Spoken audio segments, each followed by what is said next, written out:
Similarities and differences? No, we are only discussing the 4 questions on the board. So just for the third hour, I'm going to repeat the questions. You're going to be talking about what do you love about the play? What did you disagree with or dislike about the play? What confused you about the play? Or what part of the play made the story more clear for you? I'm going to start with Paige because she had asked ahead of time to talk. And then hands down, folks, because when Paige is done talking, you just speak. Okay? All right, Paige, go ahead. So what confused me about the play was that Scrooge's engagement person was playing different parts, so it was kind of confusing, like who was being who in the play. So that kind of caught me off guard. I agree with you because Belle, Scrooge's engagement or like fiance, was Belle. So and then she was also Kitty, Fred's wife. And she had kind of the same outfit on at some of the times, and her hair was the same way. So it was very similar, and it might have been very confusing. Also, I agree with both of you because at one part when Scrooge first met Kitty, he was kind of like stunned, like, oh, so beautiful. So I thought like to like recognize her, which kind of confused me. Yeah, I felt the same way. At first, I thought that Steph Fred had married her instead of someone else. One thing I liked about the play was how all the sets and the costumes kind of went together, and they really made the play like easy to understand, like who was who. It wasn't confusing except for a couple of costumes or plays that were the same, but the costumes were very detailed and showed like the Victorian mark was really fun. I liked how you could see inside Scrooge's house and how the sets moved, so you could really do better with the movies. Yeah, and I liked how they all made it work even without moving all the businesses, so they could go wherever, but there's still all the businesses there, but they made it work.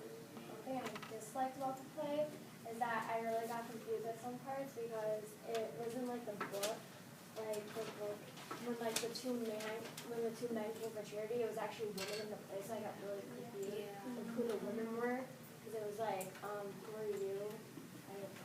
I think there were good and bad effects of the added scenes because some of them, like it even gave me more examples of his lesson he learned, but they were also like different from the book, so it wasn't as clear as who or what it was.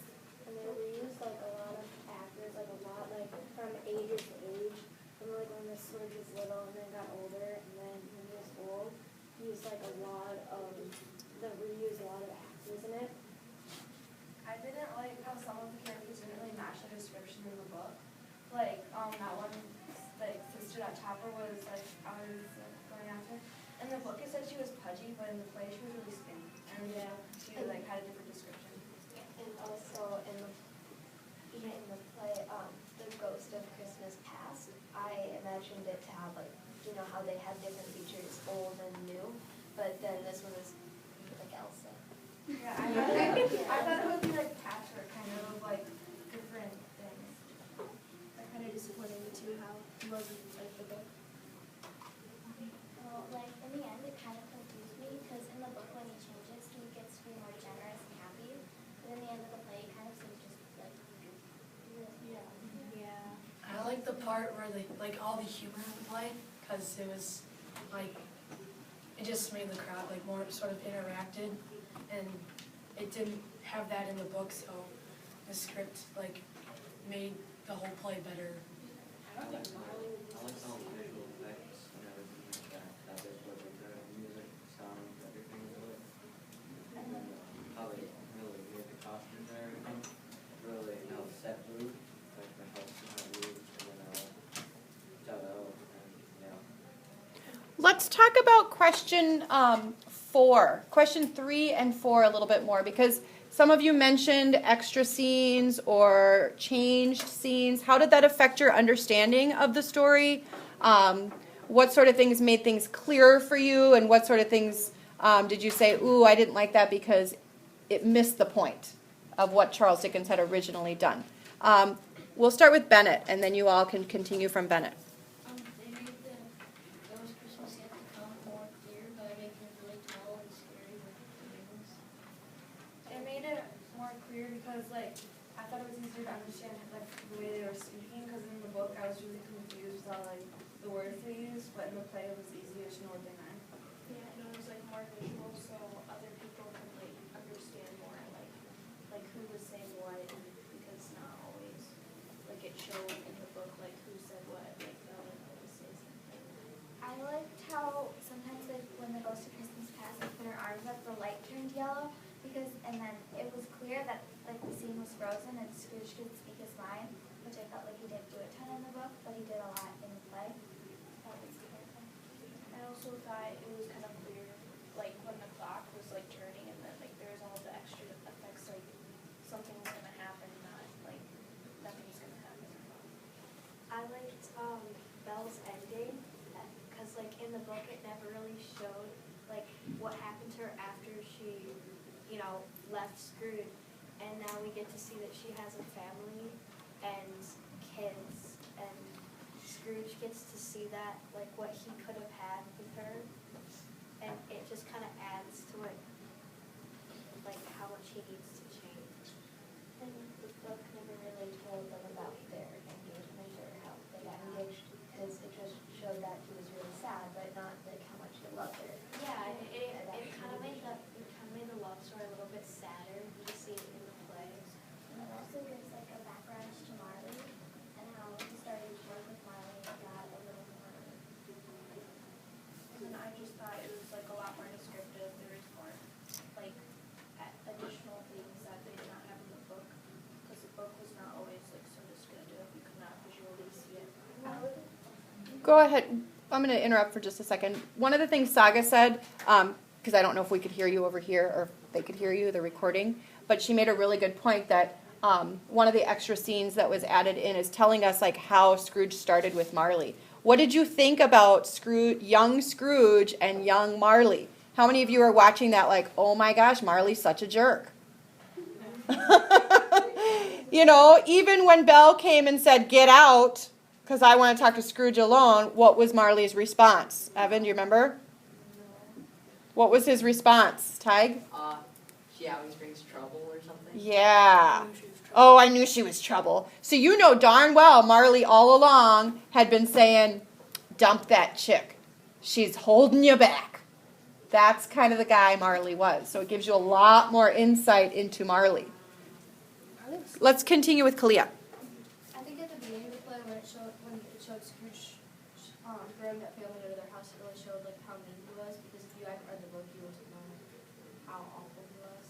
I was kind of confused about the part, like, it talked about his dad being a horrible man, but it didn't really talk about how he was a horrible man. So I was kind of confused in, like, which way he was, or if that, like, affected Scrooge when he was older. And I was kind of confused about how Dan died, because I didn't really get it. How his sister died. We're never told how Fan died, but what we do get from the play is that Scrooge and Fan were very close, brother and sister, very close. They really only had each other, and Fred is Fan's son, her only child. And so they just said Fan died as a young woman. So she may have died in childbirth. She may have, actually I think Fred says when I was very young. She may have had any sort of disease that would have been common in Victorian London times, but she died. And so think about all of the losses that Scrooge faced throughout his life. Think about his school. It was very similar to our Victorian classroom, wasn't it? Except I wasn't drinking alcohol. Yeah. But the rest was pretty close. Why not? Didn't think it would be appropriate, Ethan. All right, let's go to Henry. We're going to take about 2 more minutes. I like how it showed that Marley sort of like rubbed off onto Scrooge, and it brought back memories that Scrooge sort of made it like easier for Marley to rub off on him. So like how Marley sort of like affected Scrooge's whole future of business and like life with other people. I liked how the Ghost of, I think, Christmas Present, how when Scrooge had said, this like, I wish that poor people would die so it would decrease the surplus population. And then when the ghost started saying that about Tiny Tim, he started realizing how wrong it was. And I liked that. I was confused, like when